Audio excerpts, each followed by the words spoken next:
Olá, tudo bem? Sejam bem-vindos e bem-vindas a mais um módulo do nosso curso sobre a localização dos ODS nos municípios. Eu sou Roberto Nascimento, bacharel em Ciências Sociais pela Universidade Federal do Ceará, especialista em desenvolvimento local e objetivos de desenvolvimento sustentável pela Escola Nacional de Administração Pública, ENAPE. Também sou pesquisador de desenvolvimento sustentável e segurança pública nos municípios, integrante do Movimento Nacional ODS no Ceará e servidor público da Guarda Municipal de Fortaleza há 13 anos. A partir de nossos estudos e experiências, vamos contribuir com o curso, compartilhando informações acerca do Objetivo de Desenvolvimento Sustentável número 16. Esse objetivo fala de paz, justiça e instituições eficazes e visa promover sociedades pacíficas e inclusivas para o desenvolvimento sustentável, promover o acesso à justiça para todos e construir instituições efetivas, transparentes e inclusivas em todos os níveis. Vamos contextualizar agora, mundialmente, alguns avanços e desafios do ODS 16.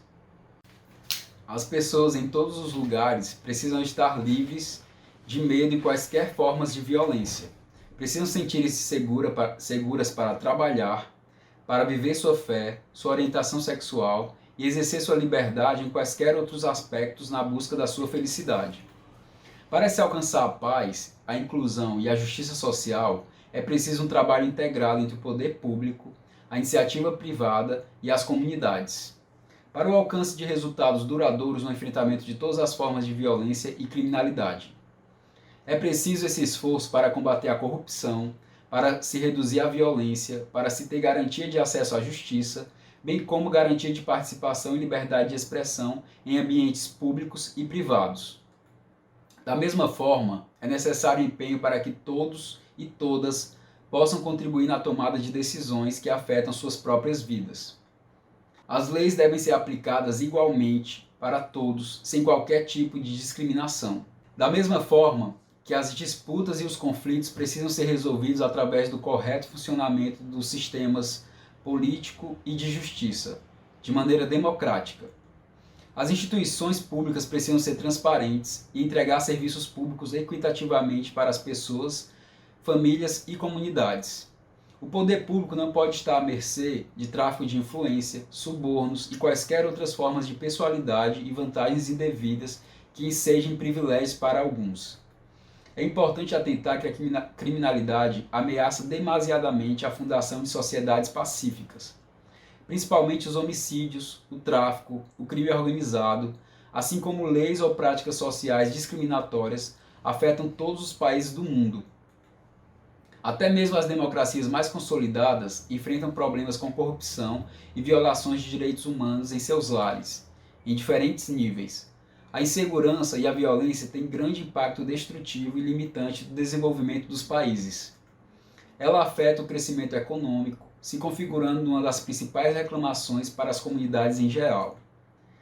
Violências são perversamente impactantes, ainda mais acentuadamente para a saúde das crianças, para o seu crescimento e bem-estar, pois causam traumas e enfraquecem a coesão e inclusão social. Dificuldade de acesso à justiça significa que os conflitos permanecem sem solução, tendem a se acumular e intensificar, deixando as pessoas desprotegidas e sem a reparação pelas perdas. As instituições que não atuam de acordo com as leis oficialmente legítimas tendem a praticar o autoritarismo e o abuso de poder, tendo pouca eficiência na disponibilização dos serviços públicos para todos. Discriminação e exclusão não somente violam direitos humanos, como também suscitam ressentimento e animosidades que geram necessariamente mais violência, contribuindo com um ciclo vicioso. O que podemos nós fazer para contribuir com a mudança dessa realidade por meio do alcance das metas dos ODS? Bem, cada ODS tem metas específicas que podem servir de guia para a definição de prioridades, bem como remetem a diversos indicadores que são muito úteis para o monitoramento e avaliação das políticas públicas locais. Podemos fazer bem mais a partir de estudarmos todas as propostas trazidas pelos ODS. pois elas nos ajudam a compreender que mudanças são mais importantes no dia a dia para melhorar a nossa vida e a vida de quem está no nosso entorno. Elas podem assim suscitar o desenvolvimento de muitas inovações. Podemos contribuir ademais cumprindo nossos deveres de cidadão no cotidiano.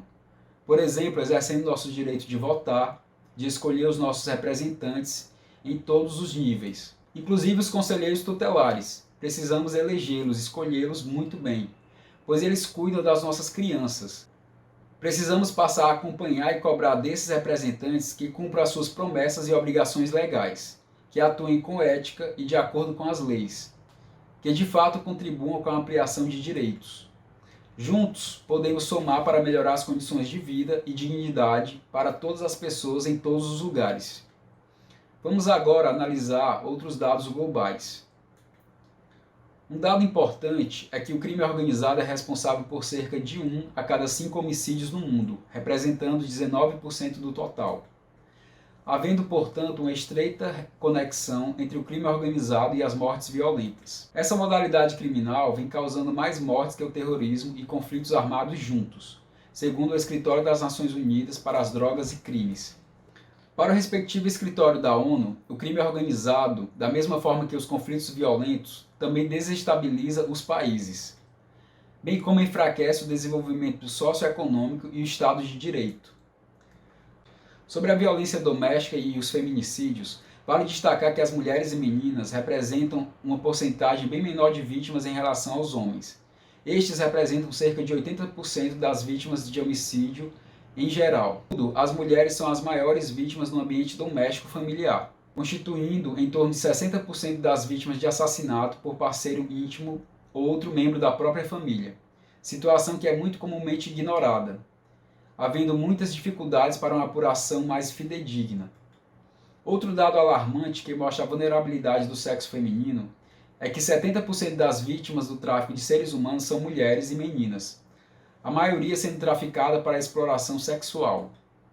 Sobre a ameaça à liberdade de expressão e o estado de imprensa, a ONU verificou 397 assassinatos adicionais de defensores de direitos humanos, jornalistas ou sindicalistas em 41 países entre janeiro e outubro de 2018, sendo 91 somente de jornalistas e blogueiros.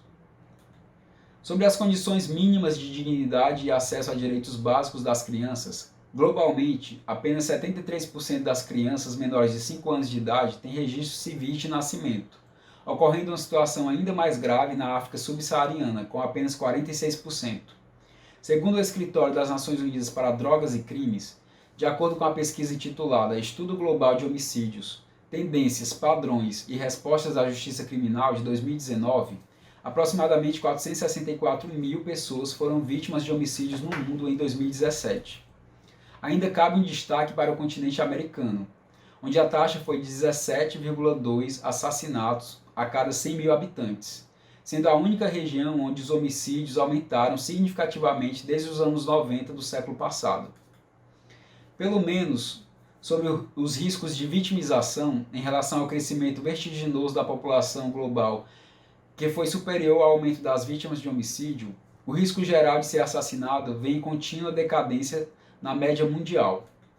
Um dado importante a se comemorar é que ocorreu uma queda da taxa global de homicídios, saindo de 7,2 vítimas por 100 mil habitantes no ano de 92 para 6,1 por 100 mil habitantes no ano de 2017. Mas vale um alerta de que essa análise precisa ser feita em detalhes, por recortes, para não mascarar as muitas variações regionais, como no caso do continente americano, especialmente a América Central e do Sul, bem como nos cabe analisar localidades dentro do Brasil, tanto no recorte das regiões como por cidades. Vamos agora a alguns dados sobre a realidade brasileira. Como avanços, podemos citar que o Brasil assinou em 2018 o Acordo Regional sobre o Acesso à Informação, Participação Pública e Acesso à Justiça em Assuntos Ambientais na América Latina e Caribe. Esse acordo é pioneiro para o estabelecimento de compromissos específicos do Estado para a proteção dos defensores do meio ambiente. E precisa ser comemorado em uma das áreas mais violentas para esses ativistas no mundo, que é a nossa América Latina. A partir dele, busca-se garantir a essencialidade do acesso à informação do meio ambiente para a efetivação da participação social e acesso à justiça. Com relação à Lei de Acesso à Informação e sobre a participação da sociedade civil, em nível federal ocorreram alguns retrocessos nesses últimos anos. A exemplo da supressão de informações em sites do governo, como do Ministério do Meio Ambiente, por exemplo, assim como foram extintos órgãos colegiados, com a revogação da Política e Sistema Nacional de Participação Social em abril de 2019. Com relação ao Poder Judiciário brasileiro, sua produtividade tem avançado um pouco.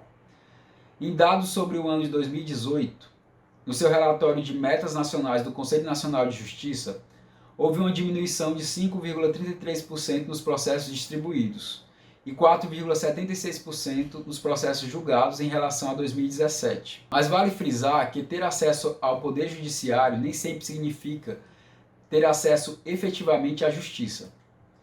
Por isso, ações que os municípios podem implementar de mediação de conflitos, mediação comunitária, por exemplo, podem muito contribuir para prevenir que conflitos comunitários se agravem para não serem necessários chegar ao Poder Judiciário. Essas são exemplos de políticas públicas locais de acesso alternativo à justiça. As taxas de homicídio vêm reduzindo na média do Brasil na última década. Contudo, ainda existem municípios aparecendo entre os mais violentos do mundo, principalmente nas regiões Norte e Nordeste. De acordo com outros estudos do Escritório das Nações Unidas sobre Drogas e Crimes em 2017, o Brasil apresentou taxa de 30,5 homicídios a cada 100 mil habitantes, a segunda maior da América do Sul. Ficou atrás apenas da Venezuela, um país que passa há anos por uma grave crise humanitária, com 56,8 homicídios por 100 mil habitantes. Ao todo, em torno de 1,2 milhão de pessoas foram assassinadas no Brasil entre os anos de 91 e 2017. Ainda, segundo o Atlas da Violência de 2019, trazendo dados compilados até 2017 sobre os homicídios dolosos, na lista das cidades com maiores taxas estimadas por 100 mil habitantes estão as seguintes. Primeiro, Maracanaú, no Ceará, com 145,7 homicídios por 100 mil habitantes. Segundo, Altamira, no Pará, com 133,7 homicídios por 100 mil habitantes. Em terceiro, São Gonçalo do Amarante, no Rio Grande do Norte, com 131,2 homicídios por 100 mil habitantes. Em quarto, Simões Filho, na Bahia, com 119,9 homicídios por 100 mil habitantes. Em quinto lugar, Queimados, no Rio de Janeiro, com 115,6 homicídios por 100 mil habitantes. Em sexto lugar, Alvorada, no Rio Grande do Sul, com 112,6 homicídios por 100 mil habitantes. Em sétimo, Porto Seguro, na Bahia, com 101,1 homicídios por 100 mil habitantes. Em oitavo, Marituba, no Pará, com 100,6 homicídios por 100 mil habitantes. Em nono lugar, Lauro de Freitas, na Bahia, com 99 homicídios por 100 mil habitantes. E em décimo, Camaçari, na Bahia também, com 98,1 homicídios por 100 mil habitantes. Já com relação às menores taxas estimadas de homicídios nas cidades, o relatório traz, em primeiro lugar, a cidade de Jaú, em São Paulo, com apenas 2,7 homicídios por 100 mil habitantes. Em segundo, Indaiatuba, também em São Paulo, com 3,5 homicídios por 100 mil habitantes. Depois, Valinhos, em terceiro lugar, também em São Paulo, com 4,7 homicídios por 100 mil habitantes. Em quarto, Jaguará do Sul, em Santa Catarina, com 5,5 homicídios por 100 mil habitantes. Em quinto, Brusque, em Santa Catarina também, com 5,8 homicídios por 100 mil habitantes. Do sexto ao décimo lugar, temos cidades de São Paulo também. Em sexto, Jundiaí, com 6,1. Em sétimo, Limeira, com 7,7.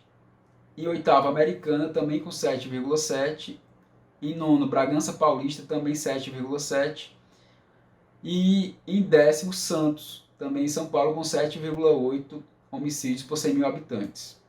Com relação às capitais brasileiras, para citar as 5 mais violentas e as 5 mais pacíficas no mesmo período, temos Fortaleza, como no primeiro lugar, com 87,9 homicídios por 100 mil habitantes, configurando as maiores taxas, seguida por Rio Branco, no Acre, com 85,3, depois Belém do Pará, com 74,3, homicídios por 100 mil habitantes, depois Natal com 73,4 e logo após, no quinto lugar, Salvador com 63,5 homicídios por 100 mil habitantes. Dentre as capitais mais pacíficas, a primeira é São Paulo, que apresentou a menor taxa, com apenas 13,2 homicídios por 100 mil habitantes, seguida por Campo Grande, Mato Grosso do Sul, com 18,8, depois Brasília, no Distrito Federal, com 20,5, acompanhada de Curitiba, no Paraná, com 24,6, e depois Belo Horizonte, na quinta posição, com 26,7 homicídios por 100 mil habitantes. Mais adiante, nos casos práticos, estudaremos mais em detalhes o caso da Guarda Civil Metropolitana de São Paulo, que vem ampliando cada vez mais sua atuação para o enfrentamento e prevenção da violência e criminalidade na cidade de São Paulo. Agora, vamos destacar algumas metas e indicadores do ODS 16 que podem ser acompanhadas em nível municipal. Iniciamos com a meta 16.1, que visa reduzir consideravelmente todas as formas de violência e taxas de mortalidades relacionadas. Essa meta pode ser acompanhada por indicadores como a taxa de homicídios por 100 mil habitantes, a taxa de homicídios de jovens de 16 a 29 anos por 100 mil habitantes e a taxa de mortes por violência no trânsito. Em seguida, a meta 16.2, que busca acabar com o abuso, exploração, tráfico e todas as formas de violência e tortura. Essa meta pode ser medida pelo indicador do número de ocorrências de abuso, exploração, tráfico e outras formas de violência registrados no DISC 180, por exemplo. Depois, temos a meta 16.5, que pretende reduzir substancialmente a corrupção e o suborno em todas as suas formas. Essa meta pode ser monitorada pelos indicadores do número de denúncias envolvendo a Prefeitura e a Câmara de Vereadores junto ao Ministério Público. Também a meta 16.6, que visa criar instituições eficazes, responsáveis e transparentes. Essa meta pode ser acompanhada pelos indicadores da posição na escala Brasil Transparente e posição no ranking da transparência dos governos municipais.